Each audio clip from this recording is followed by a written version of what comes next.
Санаа цаанаа үдээд хамтдаа шинжилгээний өмнө бидний нүүдийн хичээлийг эхлүүлье. Нүүдийн хичээлийн сэдэв бол хэлэлцүүлэг. Тэгэхээр бүгдээрээ хэлэлцүүлгийн бүтэц нүүдийг мэдэж хүн сэтгэл хөдлөлийг харахтаа хэлцгээе.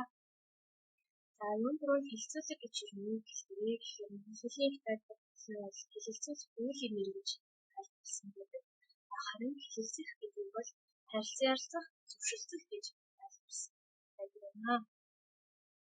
За хэлэлцүүлэг нь дараах процесстэй. За үүн болохоор сэдв сонгох, за баримт мэдээлэл зөвлөх, хэлэлцүүлэх тусах, үр дүн хүлтгэж шийдвэрлэх гэсэн одоо бүтцийн дагуу хэлэлцүүлэг маань өрнөж багтъя. За хэлэлцүүлэгт төвлөрөх нь хэлтгэлээ буцаг арга барилыг хаач мэдчих хэрэгтэй. За тэгэхээр юунд ажиглалт хийх хэрэгтэй.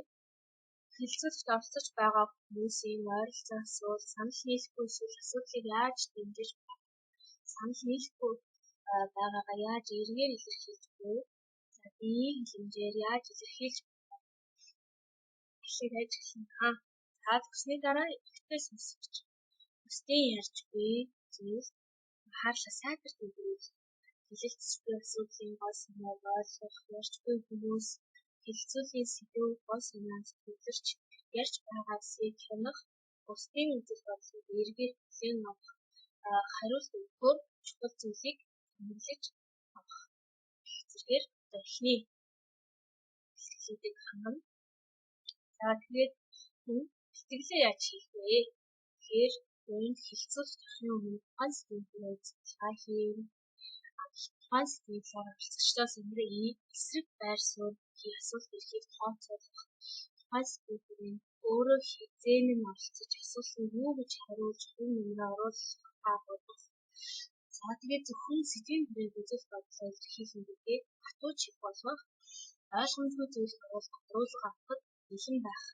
За ярихад өөртөө итгэлтэй байхын тулд хэлэлцүүлэлт болцохоос өмнө сэтгэлээ тайван гэх зэрэг бэлтгэлээ авах. За хэлэлцүүлэлт бэлтгэлийг хангах явцдаа хэлэлцүүлийн асуулт бэлтгэнэ. За гэхдээ ямар асуултууд бэлтгэхэд хувийн эрх зүйн асуултууд, за хувийн туршлагыг сонсох асуултууд, гомдчдод өгнөлт барих асуултууд, үйл явцыг танилцуулах асуулт, таамаглах эсвэл тооцоолох асуулт, за хариултаа хамгаалж үндэслэл хөдөлгөөг тодруулах асуулт гэх зэрэг баян асуултуудыг бэлтгэдэг байгаа. За тэгээд та бүхэн тус бүр асуултуудын жишээтэй танилцуулгаас бичлэгээ зогсоон үзээрэй. За харин хэлэлцүүлэх тархтаа ямар зочныг хэлбэрээ. Сэдвийн хүрээнд тодорхой зохицтой ойлгомжтой өөртөө итгэлтэй ярих хэрэгтэй. Санал нийлэхгүй шоолох, буруу үйлдэлийг гаргахгүй байх, биеийн хэмжээ эрэг болгох, хэлэлцүүлэгт өөрийгөө дээрэлж хамгаалахгүй байх, бусдад оролцогчдод хэлэлцүүлэгт хувь нэмрээ оруулах боломжийг олгох, бусдын яриад гүйцэтгэх ярианы цагийг бэлтгэх зэрэг бидний өссөн хэмжээний хүсэл байна. За хэлэлцүүлгийг хэрхэн удирдах вэ гэхээр үүнд өөрийгөө танилцуулах, хэлэлцүүлийн зорилгыг тайлбарлах, хэлэлцүүлгийг хэрэгжүүлэхийн тулд асуулт асуух, бүх оролцогчдыг хамруулах, за ярих цагийг бүгдэд ижил байхаар төвлөрүүлэх, за сэдвийн хүрээнд ярьж байгаа эсэхийг хянан анхааруулах, за зөрчилдөөнийг шийдвэрлэх, хэлэлцүүлийн төсөлд оролцогчдын санааг нэгтгэн бүрмэж хэлэх, за гаргасан шийдвэрийг тодорхой танилцуулах, оролцогчдод талархлаа илэрхийлэх гэх зэргээр хэлэлцүүлгийг тодорхой зохион байгуулна. За тэгвэл одоо бид бүгд хэлэлцүүлгийг хэрхэн төлөвлөх вэ? За нэгдүгээр сэдв шаардлагатай тусгамдсан асуудлын үүсгэх. За хоёрдугаар бүтэц бай. За нөгөө баримт мэдээлэл зөвлөлн хэлэлцүүлэгт оролцсон үр дүн хэлэлцэх шийдвэрлэх гэх зэрэг. За гуравдугаар харилцан бие биенээ хүндэтгэн сонсдог ээлжид харилцаа баримтлана.